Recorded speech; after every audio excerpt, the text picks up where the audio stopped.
Welcome to day 22 of the Bible Reading Challenge. Today, we will be reading from the book of Exodus, chapters 1 through 3, and the Gospel of Matthew, chapter 15, verses 21 to 39. Let's dive into God's Word together. Exodus 1. Now these are the names of the sons of Israel who came to Egypt with Jacob. Each came with his household: Reuben, Simeon, Levi, and Judah, Issachar, Zebulun, and Benjamin, Dan and Naphtali, Gad and Asher. All the descendants of Jacob were 70 people. Joseph was already in Egypt. Then Joseph died, and all his brothers and all that generation. But the Israelites were prolific and increased greatly. They multiplied and became exceedingly strong, so that the land was filled with them. Now a new king arose over Egypt, who did not know Joseph. He said to his people, "Behold, the people of the sons of Israel are too many and too mighty for us. Come, let us deal shrewdly with them, or they will multiply, and, in the event of war, they will join our enemies and fight against us and escape from the land." So they appointed taskmasters over them to oppress them with hard labor. And they built for Pharaoh supply cities, Pithom and Ramses. But the more they oppressed them, the more they multiplied and the more they spread out, so that the Egyptians were in dread of the Israelites. The Egyptians made the Israelites serve rigorously. They made their lives bitter with hard labor in mortar, brick, and all kinds of field work. All their labor was harsh and severe. Then the king of Egypt spoke to the Hebrew midwives, one of whom was named Shiphrah and the other named Puah. And he said, "When you act as midwives for the Hebrew women and see them on the birth stool, if it is a son, then you shall kill him. But if it is a daughter, she shall live." But the midwives feared God and did not do as the king of Egypt commanded, but let the boys live. So the king of Egypt called for the midwives and said to them, "Why have you done this thing? And let the boys live." The midwives answered Pharaoh, "Because the Hebrew women are not like the Egyptian women. They are vigorous and give birth quickly before the midwife can get to them." So God was good to the midwives, and the people of Israel multiplied and became very strong. And because the midwives feared God with profound reverence, he established families and households for them. Then Pharaoh commanded all his people, saying, "Every son who is born to the Hebrews must be thrown into the Nile, but every daughter you shall keep alive." Exodus 2. Now a man of the house of Levi, the priestly tribe, went and took as his wife a daughter of Levi. The woman conceived and gave birth to a son. And when she saw that he was especially beautiful and healthy, she hid him for 3 months. But when she could no longer hide him, she got him a basket made of papyrus reeds and covered it with tar and pitch, making it waterproof. Then she put the child in it and set it among the reeds by the bank of the Nile. And his sister stood some distance away to find out what would happen to him. Now the daughter of Pharaoh came down to bathe at the Nile, and she, together with her maidens, walked along the river's bank. She saw the basket among the reeds and sent her maid to get it, and she brought it to her. When she opened it, she saw the child, and behold, the baby was crying. She took pity on him and said, "This is one of the Hebrew children." Then his sister said to Pharaoh's daughter, "Shall I go and call a wet nurse from the Hebrew women so that she may nurse the child for you?" And Pharaoh's daughter said to her, "Go ahead." So the girl went and called the child's mother. Then Pharaoh's daughter said to her, "Take this child away and nurse him for me, and I will give you your wages." So the woman took the child and nursed him. When the child grew older, she brought him to Pharaoh's daughter, and he became her son. And she named him Moses and said, "Because I drew him out of the water." Now it happened in those days, when Moses had grown up, he went out to his countrymen and looked at their hard labors. And he saw an Egyptian beating a Hebrew, one of his countrymen. He looked around to see that no one was near, and he killed the Egyptian and hid him in the sand. He went out the next day and saw 2 Hebrew men fighting with each other. And he said to the aggressor, "Why are you striking your friend?"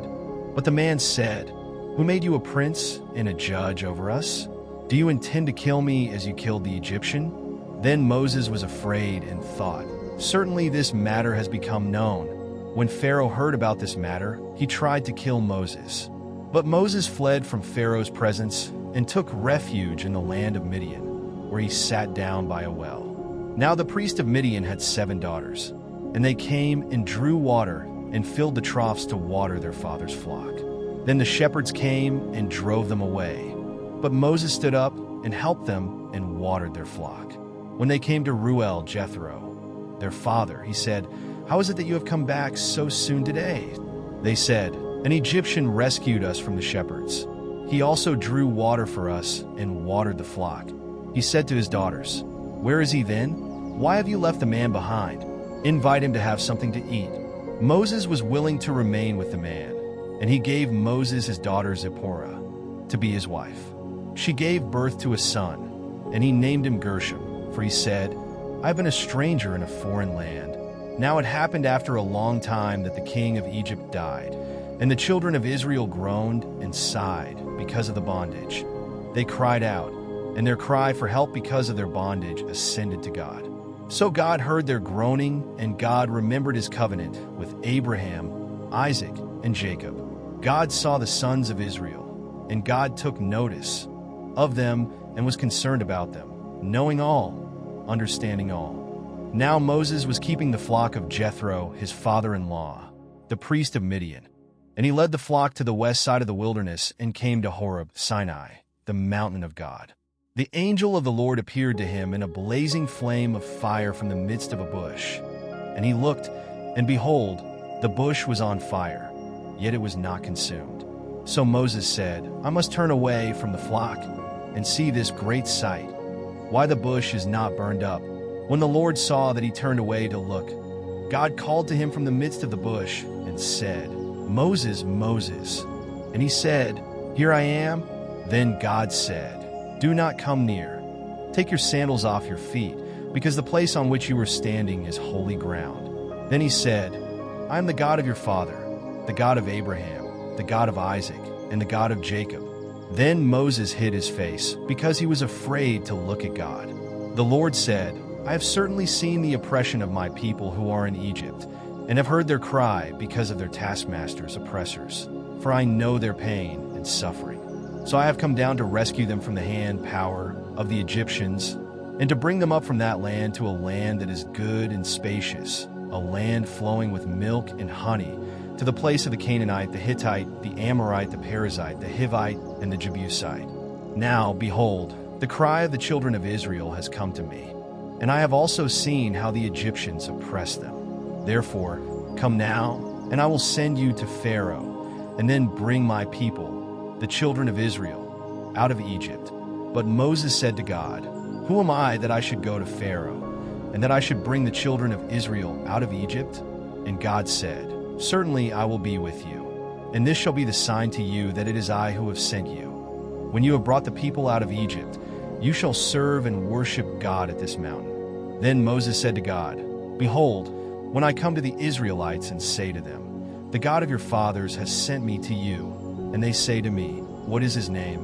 what shall I say to them?" God said to Moses, "I am who I am." And he said, "You shall say this to the Israelites, 'I am has sent me to you.'" God also said to Moses, "This is what you shall say to the Israelites, 'The Lord, the God of your fathers, the God of Abraham, the God of Isaac, and the God of Jacob, Israel, has sent me to you. This is my name forever, and this is my memorial name to all generations. Go, gather the elders, tribal leaders of Israel together, and say to them, 'The Lord, the God of your fathers, the God of Abraham, Isaac, and Jacob, has appeared to me, saying, I am indeed concerned about you and what has been done to you in Egypt. So I said, I will bring you up out of the suffering and oppression of Egypt to the land of the Canaanite, the Hittite, the Amorite, the Perizzite, the Hivite, and the Jebusite, to a land flowing with milk and honey.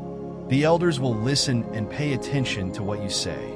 And you, with the elders of Israel, shall go to the king of Egypt, and you shall say to him, The Lord, the God of the Hebrews, has met with us. So now, please, we ask you, let us go on a 3-day journey into the wilderness, so that we may sacrifice to the Lord our God. But I know that the king of Egypt will not let you go unless he is forced by a strong hand. So I will reach out my hand and strike Egypt with all my wonders which I shall do in the midst of it. And after that he will let you go. and I will grant this people favor and respect in the sight of the Egyptians. Therefore, it shall be that when you go, you will not go empty-handed. But every woman shall insistently ask her neighbor and the woman who lives in her house for articles of silver and articles of gold and clothing, and you shall put them on your sons and daughters. In this way, you are to plunder the Egyptians, leaving bondage with great possessions. Matthew 15, verse 21 to 39. Leaving there, Jesus withdrew to the district of Tyre and Sidon. And a Canaanite woman from that region came out and began to cry out, saying, "Have mercy on me, O Lord, Son of David. My daughter is cruelly possessed by a demon." But he did not answer her a word. And his disciples came and implored him, saying, "Send her away, because she keeps shouting at us." But he answered and said, "I was sent only to the lost sheep of the house of Israel." But she came and began to bow down before him, saying, "Lord, help me." And he answered and said, "It is not good to take the children's bread and throw it to the dogs." But she said, "Yes, Lord, but even the dogs feed on the crumbs which fall from their master's table." Then Jesus answered and said to her, "O woman, your faith is great. It shall be done for you as you wish." And her daughter was healed at once. Departing from there, Jesus went along by the Sea of Galilee. And after going up on the mountain, he was sitting there, and large crowds came to him, bringing with them those who were lame, crippled, blind, mute, and many others. And they laid them down at his feet, and he healed them. So the crowd marveled as they saw the mute speaking, the crippled restored, and the lame walking, and the blind seeing. And they glorified the God of Israel. And Jesus called his disciples to him and said, "I feel compassion for the people, because they have remained with me now for 3 days and have nothing to eat. And I do not want to send them away hungry, for they might faint on the way." The disciples said to him, "Where would we get so many loaves in this desolate place to satisfy such a large crowd?" And Jesus said to them, "How many loaves do you have?" And they said, 7, and a few small fish. And he directed the people to sit down on the ground. And he took the 7 loaves and the fish, and giving thanks, he broke them and started giving them to the disciples. And the disciples gave them to the people. And they all ate and were satisfied. And they picked up what was left over of the broken pieces, 7 large baskets full. And those who ate were 4,000 men, besides women and children. And sending away the crowds, Jesus got into the boat and came to the region of Magadan.